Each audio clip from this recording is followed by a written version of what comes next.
Right, everybody, welcome to part 6 in this discussion on early Israeli terrorism.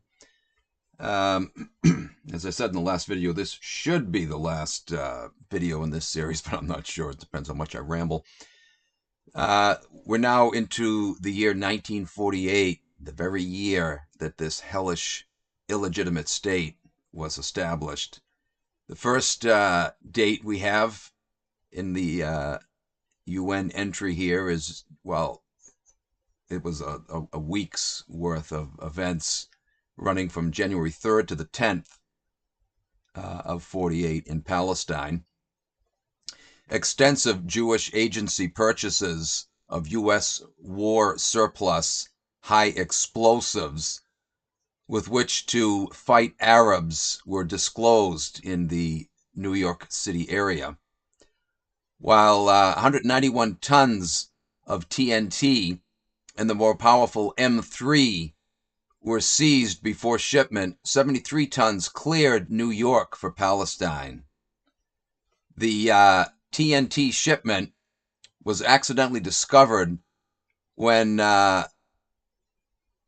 longshoremen loading the American Export Line's freighter Executor, interesting name, in Jersey City on January 3rd, dropped a box marked industrial machinery. And while attempting to repair the box, they had found cans of TNT bearing U.S. Army markings. The machinery proved to be 32.5 tons of TNT, which the U.S. Customs impounded as contraband because of the ban on American arms shipments to the Middle East. How do you like them apples? On January 10th, the FBI was attempting to trace the source of the contraband. The Jewish Agency for Palestine acknowledged on January 10th that it had purchased 190 tons of M3 from the War Assets Administration at the Army's Seneca Ordnance Depot near Romulus, New York. How do you like them apples, huh? The United States was forbidding this, and yet there was the Army, obviously at the behest of the Pentagon and the White House, selling, smuggling. Back then, they didn't have things quite so coordinated so well with the FBI as they would in later years, right? This was a big screw up. Federal and state agencies recovered 126 tons from a farmhouse and trucks near Asbury Park, New Jersey, and Barclay Heights and Saugerties, New York on January 8th and 9th, but 73 tons were believed to be en route already to Palestine. The Jewish Agency called its transaction with the WAA legal and admitted having set up Foundry Associates Inc. in New York with a Haganah agent in charge to buy explosives for their war on the Arabs. The FBI said Leonard Weissman, president of 3 New York firms, Pratt Steamship Line, Material Redistribution Corporation, and Paragon Design and Development Company, had given Haganah agent had given them office space, but did nothing illegal. Oh yeah, they never do anything illegal. Just like all of the illegal migrations of Jews into Palestine that the British were intercepting on a daily basis. Bombings and all kinds of other terrorist acts. No, they never do anything illegal, do they? WAA stopped all deliveries on unfulfilled orders on January 9th in the New York area. It said Foundry Associates Inc. had sworn that it was a normal trader in explosives, thereby qualifying to buy the M3, and that the export question was a U.S. Department of State matter, passing the buck, right? January 4th is the next entry date for 1948 in Jaffa. A series of Jewish terrorist bombings inflicted heavy Arab casualties on this date. 14 were killed and 100 injured when the Stern Gang had destroyed the Arab National Committee headquarters in Jaffa.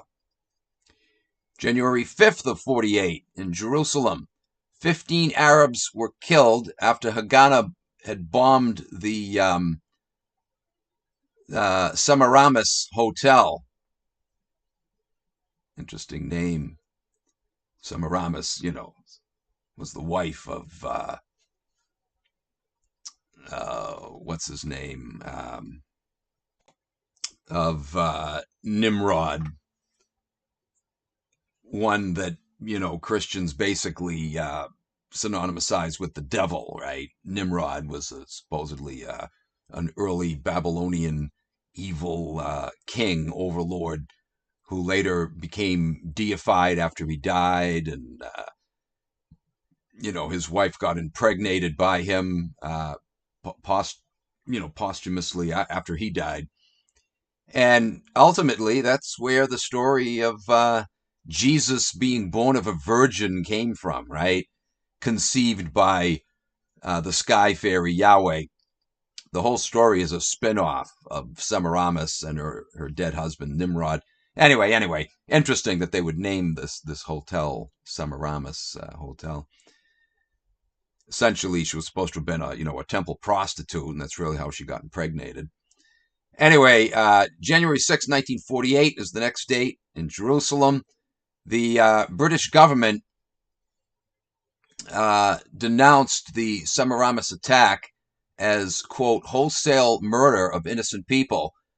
But the Jewish agency alleged that, quote, Arab gangs used the hotel and asked why attacks on Jews had not been equally denounced. 14 Arabs were killed by 2 Irgun terrorist bombs at Jerusalem's Jaffa Gate. January 10th in Jerusalem. The official death toll in Palestine since November 29th, when the UN voted for the partition thing, had risen to 646 in just under 2 months' time, a month and a half, actually. January 12th of 48 in Tel Aviv, the Stern Gang members looted Barclays Bank in Tel Aviv, making off with $37,000. January 13th, 1948 in Washington, the U.S.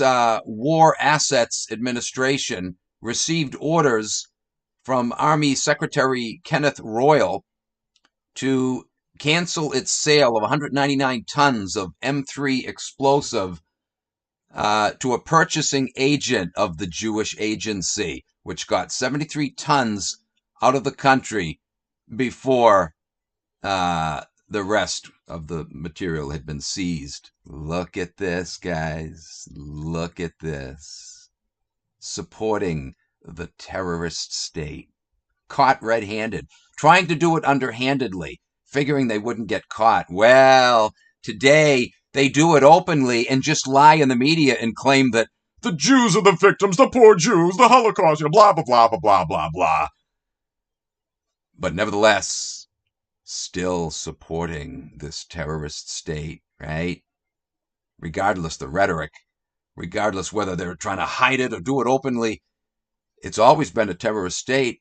And this little bitch of a system called the land of the free and the home of the brave has always bowed and acquiesced to every wish of this criminal enterprise, right? Because, once again, that's what it was created for. January 14th and 15th of 48 in New York, the next entry says that the FBI arrested 6 Newark men on charges of trying to ship Haganah 60,000 pounds of TNT, which was seized in Jersey City after having been bought from the Letterkenny Arsenal Ordnance Depot in Chambersburg, Pennsylvania. January 16th and 17th, in Haifa, the next entry says that Zionists claimed that they had murdered 82 Arabs, mostly civilians, in a 24-hour period.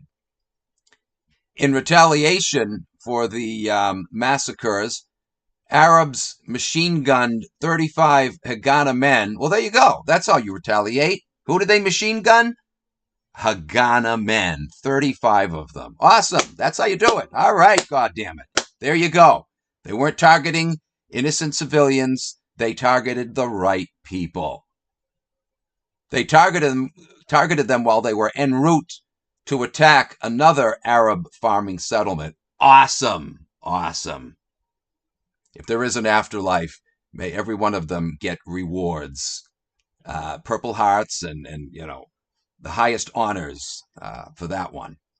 January 17th, 1948, in Jerusalem, the official death toll of Arabs killed by Jewish terrorists since November 29th had risen to 831.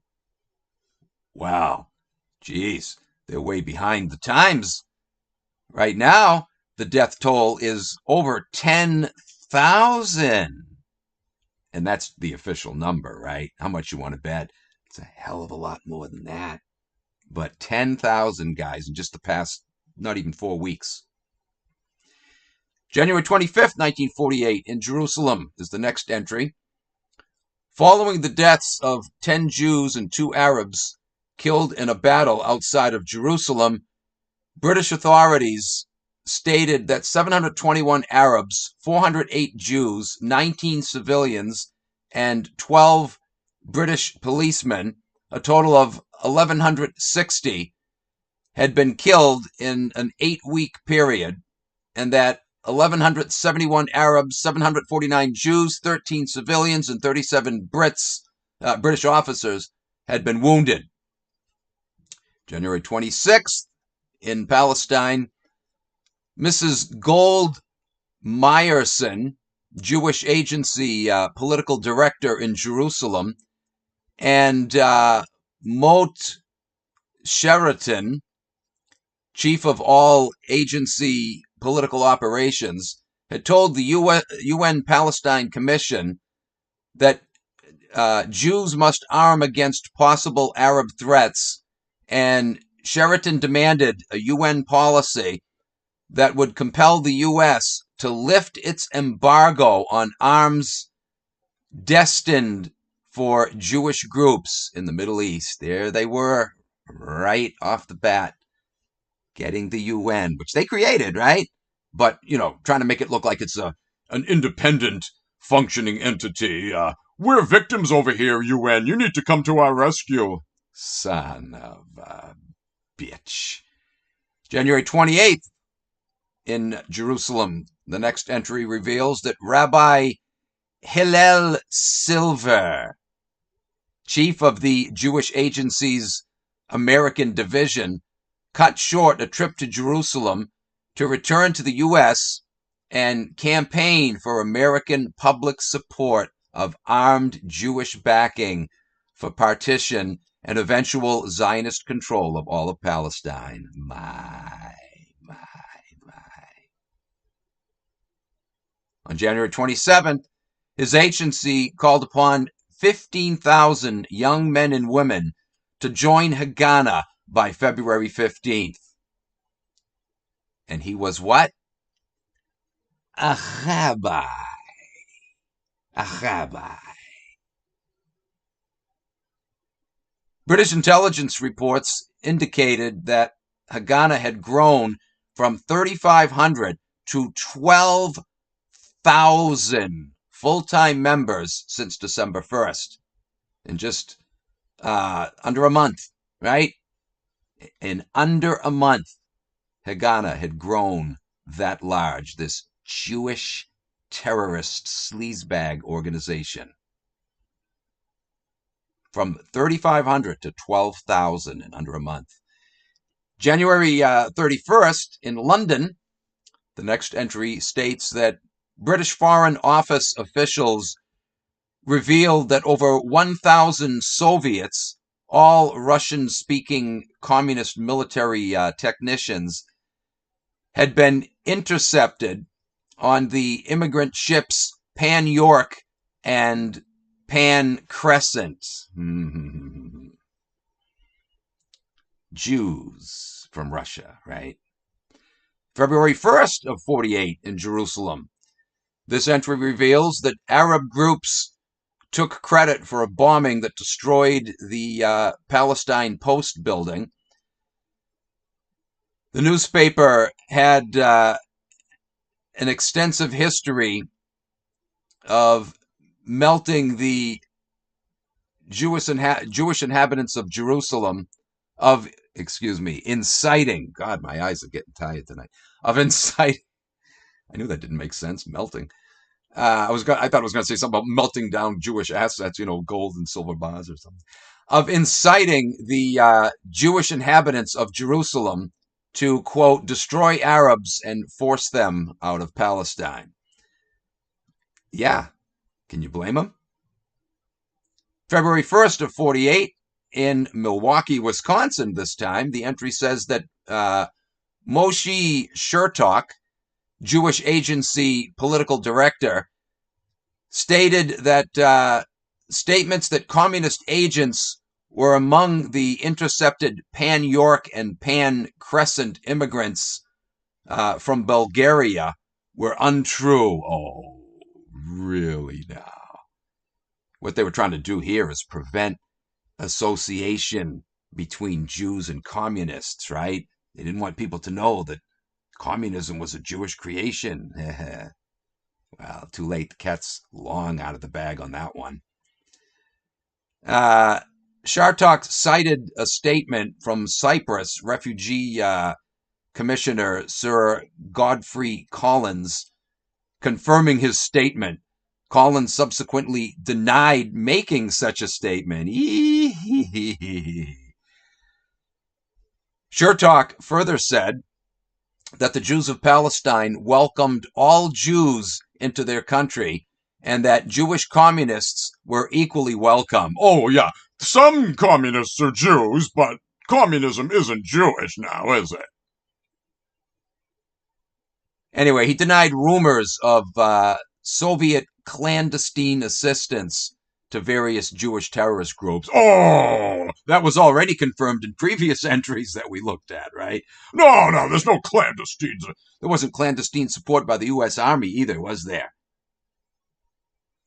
February 3rd of 48 in Jerusalem. This entry states that Stern Gang terrorists killed 2 British policemen because the bombers of the port had allegedly worn police uniforms. Oh, right. Arabs attacked the Jerusalem Central Prison, but were driven off by the guards.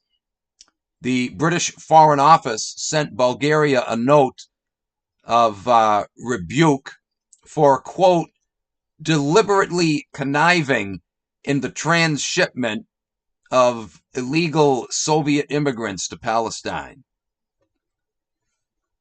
All Jews, heading up that operation.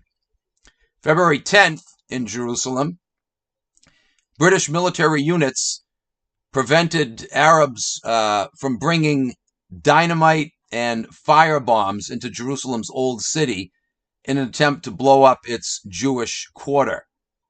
Well, again, I don't condone that, right? Blowing up, what would have been mostly innocent Jewish civilians. No. February 10th in Palestine, Jewish terrorist groups murdered 10 Arabs near an RAF camp in central Palestine. A further 23 Arabs were murdered by Jewish groups throughout Palestine on this date. February 11th in Palestine again, the British Royal Navy intercepted the ship beleaguered Jerusalem off of Nehariah in its 679 Jewish illegal immigrants. In it were 679 illegal immigrants, which were transshipped once again to Cyprus. February 13th, also in Palestine, a British Army sergeant was arrested in a probe of the death of 4 Jewish terrorists who were arrested at their sniper post and then released in an Arab neighborhood. The Jews were immediately stoned to death by the Arabs. Can't blame them for that now, can we? Good job. February 15th, in Galilee, the old first century terrorist haven itself, right? Where all the insurrections were planned and funded from. On this date, Jewish terrorists raided an Arab settlement in Upper Galilee, killing 30 Arabs, including, congratulations, scum, 10 children, and blew up several bridges. February 16th, in New York, the UN Palestine Commission reported to the Security Council that it would take a UN military force to save the Palestine partition from catastrophic failure. The report criticized, quote, certain elements of the Jewish community for irresponsible acts of violence which worsen the security situation. Certain elements within the Jewish community. Yeah, like at this time, 95% of it. The commission quoted official British figures on Palestine casualties during November 30th to February 1st. 869 killed, including 427 Arabs, 381 Jews, 46 Brits, and 15 of other nationalities. 1,909 were wounded, including 1,035 Arabs, 725 Jews, 135 British, and 14 others. February 20th, in Jerusalem, 12 Jewish terrorists, including Moshe Zvorai, second in command of the Stern Gang, had escaped from the central prison in Jerusalem. Yeah, they were sprung. February 22nd, in Jerusalem, 2 truckloads of high explosives were detonated in Ben Yehuda Street in the Jewish section of Jerusalem. The blast leveled a 3-block Jewish business center, killing at least 60, with 20 missing and 200 injured. Again, I don't condone random attacks on, on either side, right? Jews blamed the British because armed trucks with a police insignia had escorted the truck bombs into the area. We heard that excuse before. February 23rd of 48, in Palestine, this entry states that northern Palestine Arabs took credit for the Ben Yehuda bombing and said that they had carried out the attack as retaliation for Jewish bombing that had killed 7 Arabs in Ramla. February 27th, in Jerusalem, 2 anti-communist Polish residents of Jerusalem were murdered by Stern Gang terrorists who claimed that the Poles were pro-Arab. Yeah, right, pro-Arab. They were anti-communist. They didn't like them. They didn't like them at all. February 29th, obviously a leap year, in Rehovot, the British Mandate government denounced the Jewish agency after 28 British soldiers were killed and 35 seriously injured when a Haifa-bound train from Cairo was blown up. Stern Gang terrorists took credit for the bombing of the British train as revenge for the Ben Yehuda street bombing in Jerusalem. March 1st of 48, also in Jerusalem, the British Mandate government had accused the Jewish agency of circulating false charges that the Brits had committed the Ben Yehuda bombing and of tolerating Jewish terrorists for political reasons. It warned that, quote, continuance of indiscriminate murder would mean forfeiture by the Jewish community of all rights to be numbered among civilized peoples. In other words, they're not going to be labeled as civilized, right? They shouldn't have ever been labeled civilized. Anyway, immediately after issuance of this statement, the car of British Commander Lieutenant General Macmillan was bombed near Jerusalem, but the general was not in the car at the time, so they failed to take him out. March 2nd, in Haifa, Stern Gang terrorists detonated a truck full of explosives at an Arab office building in Haifa, killing at least 14 Arabs. Here we go again. The next entry is for March 4th in Ramallah. In retaliation for the Haifa bombing of March 2nd, Arabs ambushed and killed 17 Haganah youths near Ramallah. Can't fault them for that one. They were youths, but they were Haganah youths.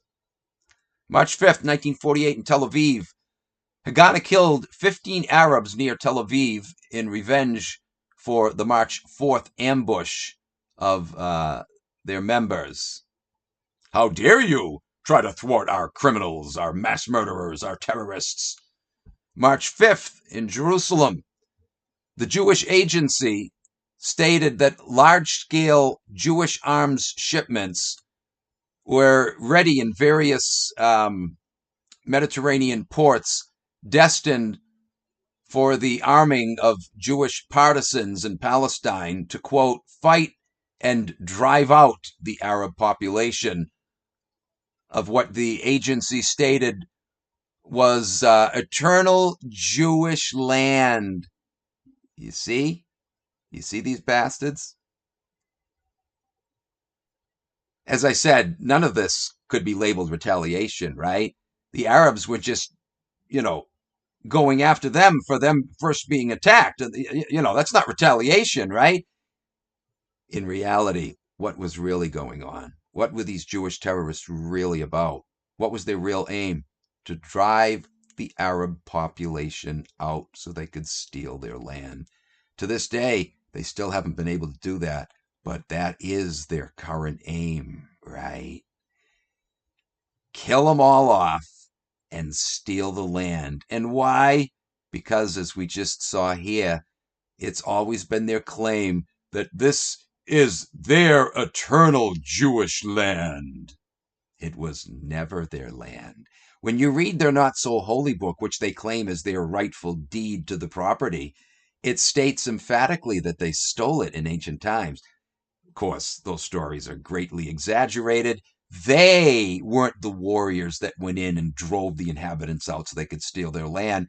They had others do their fighting for them. The only reason why they're doing the fighting now is because they have the U.S. bitch to back them up, right? But in ancient times, they didn't do the fighting at all. They had the sea peoples do it for them. That's how they got it then. That's how they got it now. They stole it on both occasions, driving the inhabitants out or just mass murdering them right there on the spot. They did a little of both back then, and they're doing a little of both right now and have been since 1940, well, before 1948. Anyway,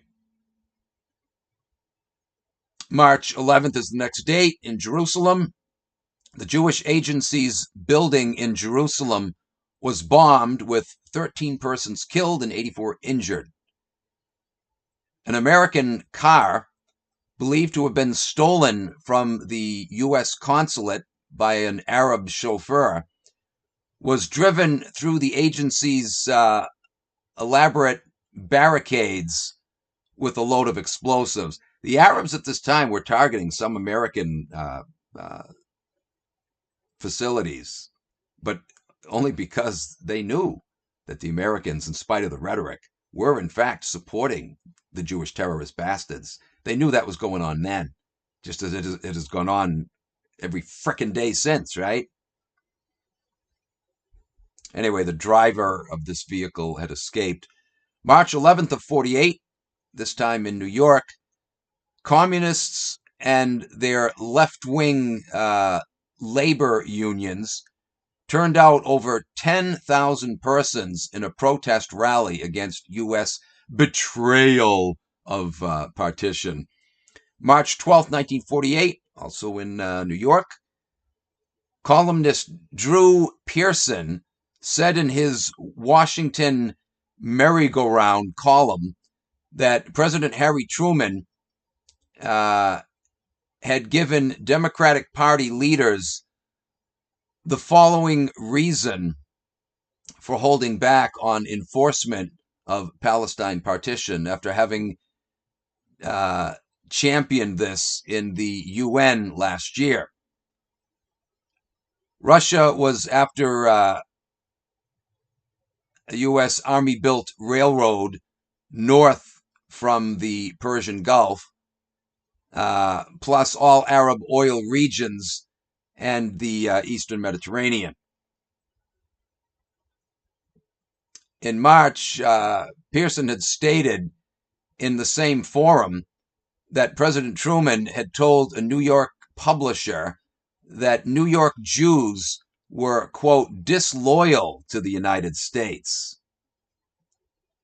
We hear that same crap today, don't we? American Jews that don't support the current mass slaughter of Palestinians are, self-hating Jews, and they're not true Americans. I heard that very thing said just a few days ago. Jewish Americans that don't support the current Israeli regime, well, the same type of regime that's always been in power, right? But that don't support the current war effort of the Israeli regime are not only not real Jews, they're not true Americans, because true American Jews and true Americans in general, apparently, will support Israel. If you want to be a true patriot, you got to support Israel. Forget your own country and your own country's interests. You got to support Israel's interests if you want to be a true American. And certainly, if you want to be a true follower of the Jesus Jewish Messiah, yes, you must support Israel. Almost all of Christendom falls for that one, don't they? March 12th is the next entry in New York. An Arab higher command paper was issued that charged the Jewish Agency with massing Soviet-trained and equipped illegal immigrants in Eastern Europe for war service in Palestine, and had, quote, set up laboratories for bacteriological warfare. Oh, well, we know that can't be true. That has to be propaganda, because we know Jews would never do anything like that. COVID, would they? COVID? No, of course they wouldn't. COVID. Damn it! Only paranoid people, only anti-Semitic people would think things like that. Can you imagine making such a charge against God's chosen people that they were setting up laboratories for bacteriological warfare? They've never done anything like that in the past, COVID, ever! COVID, ever! Of course, COVID is only the latest example of them doing such things, right? In previous videos, I documented them doing that hundreds of years ago. The Black Death plague, for example.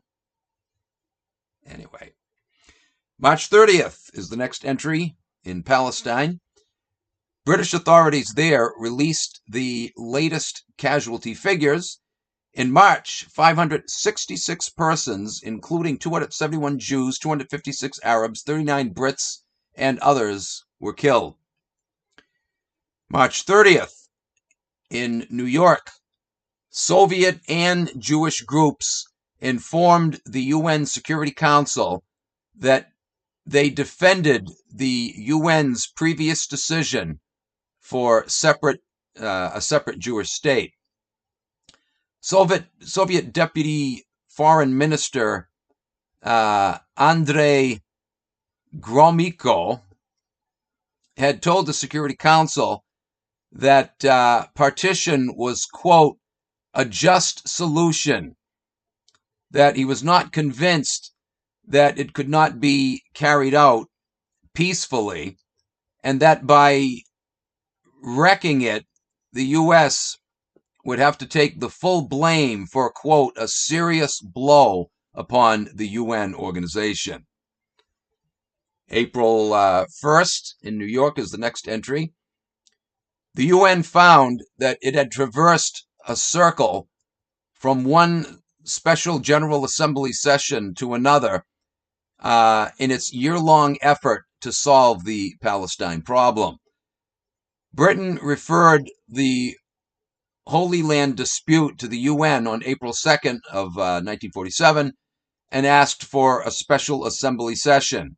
Again, look who they appealed to, right? To this day, still appealing to this Jewish-created enterprise. You gotta be freaking kidding me, man.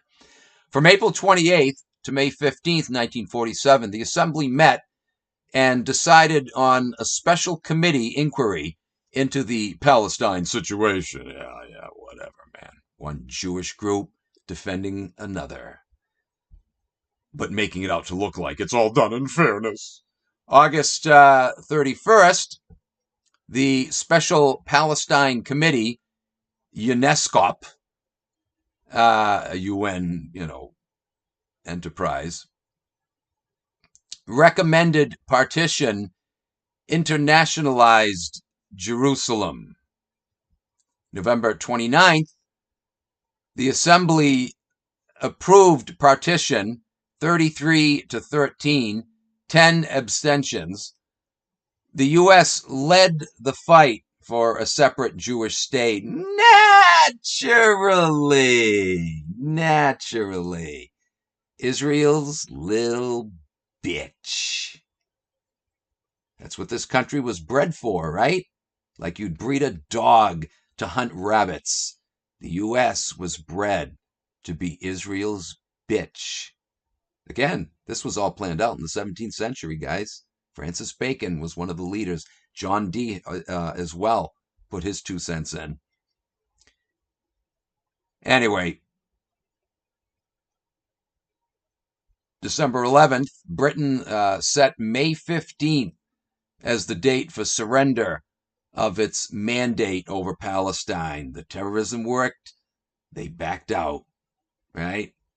February 16th of 48, the Assembly's Palestine Commission asked for a UN army to enforce partition over Arab resistance. Partition was just their way of saying, okay, well, we won't take it all right now. We're going to take most of it, and we're going to have the UN hand it right over to us that we created. But over time, we will whittle away the Palestinian territory until all of it becomes ours. And then when we get that, we will push for Eretz Israel. We will use the U.S. to attack what remaining Arab countries or whatever other countries like Iran that exist in the Middle East that are in our way. We'll use the U.S. to take them out for us so we can have everything from the Euphrates to the Nile, just as our God promised Abraham. February 24th is the next date. The U.S. Sidestepped endorsing forcible partition asking the Security Council to seek Arab-Jewish agreement. Yeah, again, just all frickin' window dressing, right? March 19th, after the Big Five conciliation efforts had failed, the U.S. abandoned its partition plan and proposed UN trusteeship over Palestine. Yeah, let the Jew-created agency oversee everything. Right. All window dressing, guys. All suckerdom for the public. April 1st, April Fool's Day. The Security Council agreed, Russia abstaining, to the U.S. proposal for a special assembly session to reconsider the Palestine problem and passed the U.S. resolution urging an Arab-Jewish truce. Kind of like the UN now, right? Almost a month after the bombings began against Gaza. Then the UN actually makes a statement after sitting back, picking its ass, and letting this outrage of ethnic cleansing play out for so long. Oh, well, maybe perhaps it might be a good idea for Israel to declare a truce. Maybe, perhaps. We'll wait another few weeks and let them kill thousands and thousands more Palestinians, and then we'll act like we're putting yet more pressure. Unreal, man. After we wipe Israel off the map, that bitch headquartered in New York City has to go, folks. That should have gone a long frickin' time ago, man. The building that the Rogenfelders, a.k.a. Rockefellers, paid $8 million for to build its headquarters in New York. April 4th, 1948, in New York is the next entry. A Zionist rally in New York's Madison Square Park was attended by 100,000 persons, including 40,000 Jewish war veterans. Rah, rah, rah. Hava Nagima, Hava Nagima. April 6th of 1948 in Palestine is the next entry. Jewish terrorists invaded the British Army's largest Palestine camp near Pardes Haman, south of Haifa, in a raid for firearms and murdered 7 British soldiers in the process. April 9th, the next entry in Washington, the U.S. Department of State refused to lift its embargo on arms shipments to the Middle East. But we know how that works, right? Again, just window dressing. It still went on. And the U.S. Army, I'm sure, was still much more clandestinely now working to get arms over there. Give me a frickin' break, man. All just so it would look good. We're not doing anything wrong. Just pay attention to our right hand that's distracting you from what's going on with our left hand. Little magician's trick. April 9th in Jerusalem. The entry says that Irgun and Stern Gang terrorists stormed an Arab suburb of Jerusalem, Dur Yashin, killing 250 Arabs, half of them women and children. So 125 of these victims were women and children. April 25th, in Jaffa, the Irgun launched an attack on Arab Jaffa, claiming that it was a stronghold for Arabs. They also attacked Tel Aviv with 2,000 men, armored cars, and mortars, and had captured the Arab district of Mansilt. Their advance was halted when British fighter planes and light artillery were used against the Irgun. They should really have used it and fully unleashed all of their firepower on the son of a bitches. April 27th in Palestine is our next entry. Initially condemning the Irgun for its attack on Jaffa, the Haganah reached an agreement with Ergun, and the latter agreed to operate under Haganah control. Let's make sure we coordinate our efforts together. We can have a much greater effect and kill more people. Both groups then attacked Haganah, seizing Jaffa's eastern and southern suburbs. See, I told you it would work if we cooperated better. The Arab city was encircled by April 29th, and all but 15,000 of Jaffa's Arab inhabitants had been driven from the city, although the town was officially termed an Arab area. In Tel Aviv, the Stern Gang, meanwhile, robbed Barclays Bank once again, this time making off with the biggest hit yet, $1 million, which was one hell of a whopping sum back then. April 30th is the next date. In Jerusalem, Haganah scored victories against the Arab residents after fruitless UN efforts to arrange a truce that would protect historical shrines in the ancient walled city. Yeah, like they really give a damn. Jewish extremists threatened to dynamite the Arab Dome of the Rock Mosque unless all Arabs immediately evacuated Jerusalem. I'd venture to say that's probably going to be their next move. They want that Dome of the Rock. They want that mosque gone. All Arab buildings and Arab presence. They want it out of there, folks.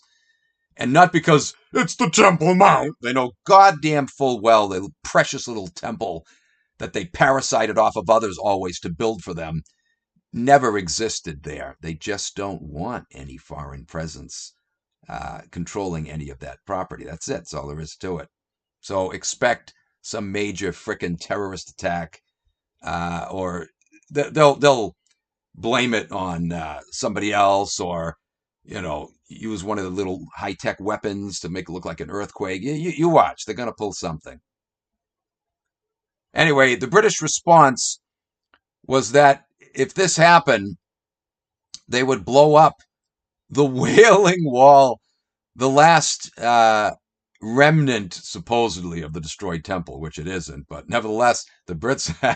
I forgot about this. The Brits actually threatened they were going to blow up their precious little frickin' Wailing Wall. Boo! Let us go cry over things that never happened to us when we're the ones that are the victimizers. But we'll make it look good with our fake tears. Hey, honey, can you hand me the Vicks Vapor Rub? The Brits actually were going to blow up the frickin' Wailing Wall. Too bad they didn't actually do it. That would have been awesome.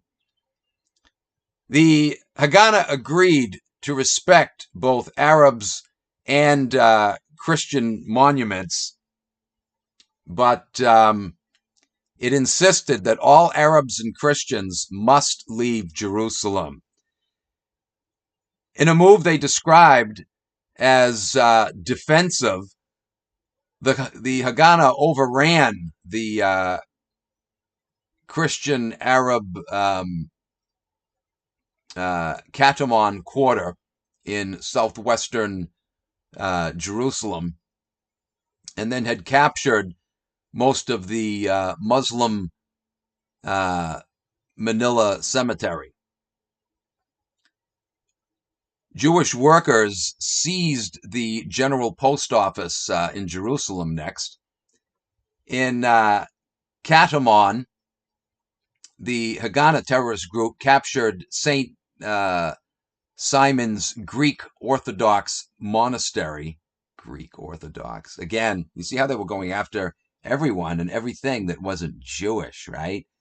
The Arabs and the Christians as well, the Gentiles, right? All Gentiles. We want you all out. We want all this land for ourselves.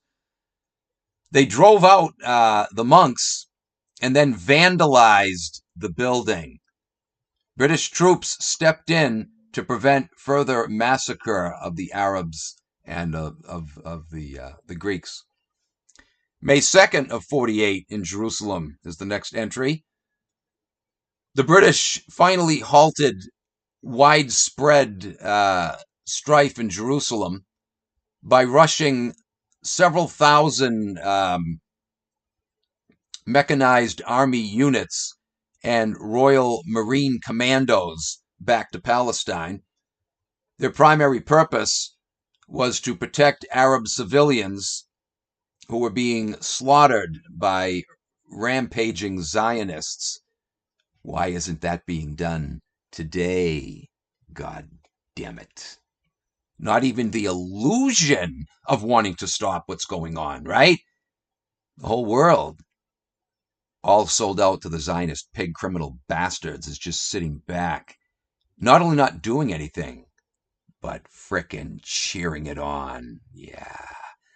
Yeah, champion of human rights, right, Washington? The whole world now, finally, is starting to see you for what you are, you Jewish ass-kissing pieces of filth. The next entry is May 5th to the 8th in Palestine. The Haganah, now styling itself as a Jewish army, struck Upper Galilee in northeastern Palestine and claimed to have crushed any Arab resistance by the end of this week, by the 8th of May. When it was all said and done, the only remaining occupants of the town of Galilee at this time were 2,000 Jews. Haganah then announced that all Arab property had been confiscated from the owners and would be given to Jewish settlers. Oh, doesn't that sound familiar? The bulldozing over the years of Palestinian homes and then having Jewish homes being built in their place, right? May 4th of 48 in Tel Aviv, the 37-man Jewish Legislative Council met in Tel Aviv and heard Premier designate David Ben-Gurion declare that 150,000 Arabs had been driven from their homes in the past 5 months, but that the Jews haven't lost a single settlement. Frickin' unbelievable, man. Imagine that little weaselly bastard boasting about this. Isn't this great? We've driven 150,000 Arabs from their homes, but the Jews haven't lost one single settlement. Frickin' mind-blowing, man. Mind-blowing. Absolutely mind-blowing. The Stern Gang resumed direct war against the British for protecting the Arab population of Jerusalem. 7 British soldiers were killed near Nathania at this time. Also at this time, the Stern Gang took credit for a letter bomb which killed the young brother of a British Army officer in England. May 6th is the next entry in Jerusalem. Haganah was redesignated as the Jewish State Army and reported that 200 aircraft, later revealed by British authorities as having come from Czechoslovakia, whose new communist government was almost entirely composed of Zionists, and who had been pouring weapons into Palestine, were slated to reinforce this new terrorist army, right? The Haganah Jewish State Army. Wow, wow, wow, wow. As a result of this, the army was increased by 85,000 immediately. May 16th of 48 is the next entry out of New York. The number of states recognizing Israel increased to 8 at this time. And the new country applied for admission to the UN. Oh, yeah, like that wasn't already a given anyway, right? But they had to make it look official. They had to make it look like, no, we're not connected with the UN. Wow, man. Wow. But can you imagine that any country would have recognized this little bitch enterprise with all of the horrific terroristic acts it was engaged in, the mass murdering? God damn it, you've got to be kidding me, man. The human race is a frickin' madhouse as a whole, isn't it? We live in a giant goddamn insane asylum, and the most insane among us are the ones running the asylum. God damn it. And they all have crooked frickin' noses. Well, no surprise, Russia immediately granted recognition on May 17th, Jew-controlled Russia, implying that it recognized Israel's government as the de jure or legal government, while the United States recognized Israel only as the de facto, in fact, government. Anyway, May 19th is the next entry in Jerusalem. Thomas Wasson, U.S. Consul General in Jerusalem, as well as a member of the Council's Truce Commission, was fatally wounded by a Stern Gang sniper near the U.S. consulate. Again, act of war, right? And what did the U.S. do about it? It recognized the new state of Israel. Wow, man. 2 other consulate members were also assaulted, one dying the next day. And yet, again, the U.S. recognized this terrorist frickin' state, right? Not only recognized it, but has supported it ever since. Still does so. Even though the whole world can now clearly see that it is, in fact, a terrorist, mass-murdering, ethnic cleansing, thievish, corrupt, filthy pig state.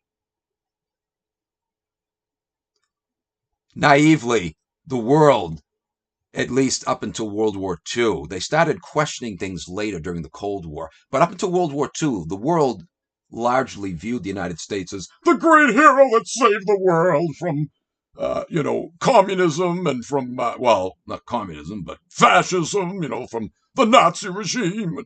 They did no such thing, but nevertheless, the world thought the U.S. was the great hero, bringing freedom and democracy, right? Well, now the world is finally getting it. This government of ours has been a piece of crap all along. There's still some Americans, though, that just haven't gotten that yet.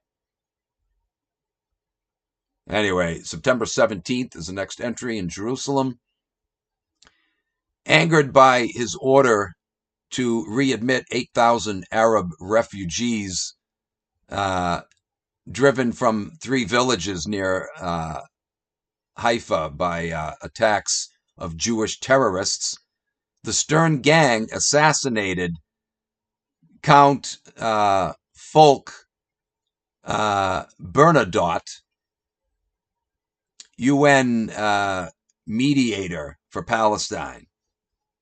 Also killed in the attack was French Colonel André Serot, chief of France's 100-man contingent in the unarmed UN truce observer team.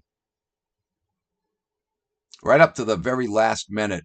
In fact, continuing even a little after this corrupt state was created and recognized, they were still engaging in frickin' terrorist attacks against the very countries that were giving them recognition, right? Holy mother of Jesus H. Christ. What other country could ever have gotten away with anything like this, right? And the obvious answer is no other country. And yet look what these bastards have consistently and persistently gotten away with, God damn it all. Anyway, guys, that does conclude this overview of this UN report, pointing out 259 terrorist acts by Zio pig Jew bastards, leading up to and sealing the deal of the creation of the State of Israel, right?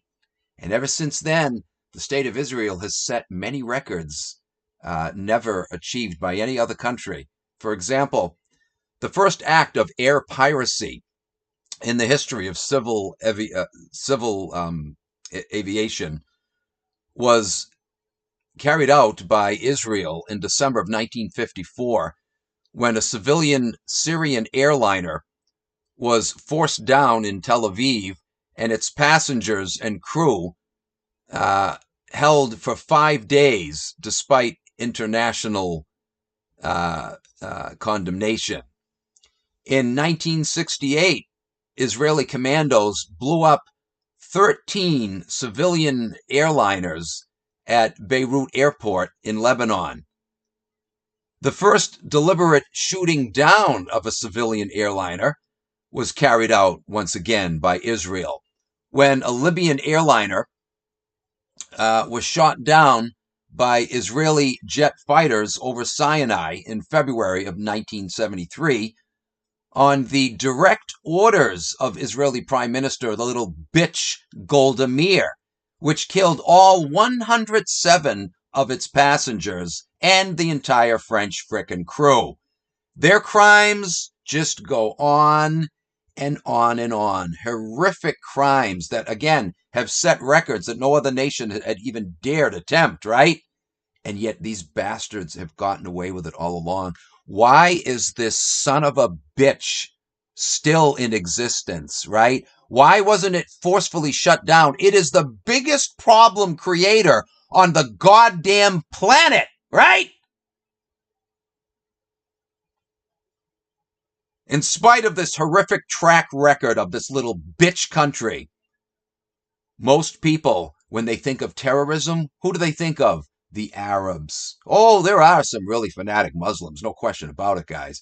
But almost always, you climb the ladder behind every actual Arab terrorist, and there's a Jew enthroned. In fact, very often the Arab terrorists have goddamn Star of David tattoos. I'm not exonerating, Muslims, though, right? Their holy book is full of, sanctioning for jihad.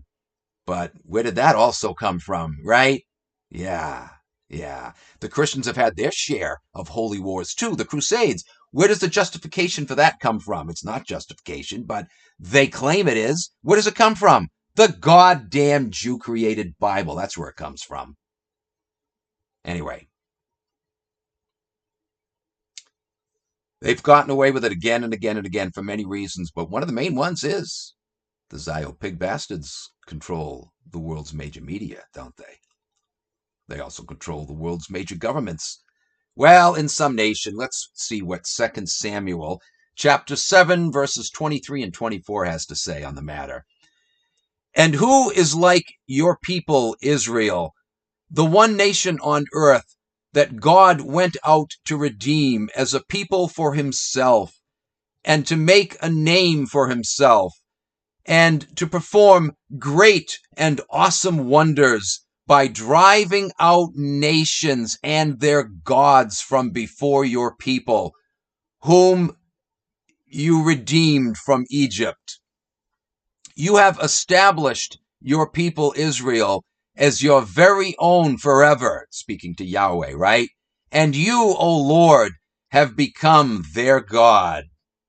And then we see Mr. Beebe the other day invoking the Torah, right, as justification for the war. He's not the least bit religious, but he knew that was going to bring the fanatic religious Jews on board with him now, right?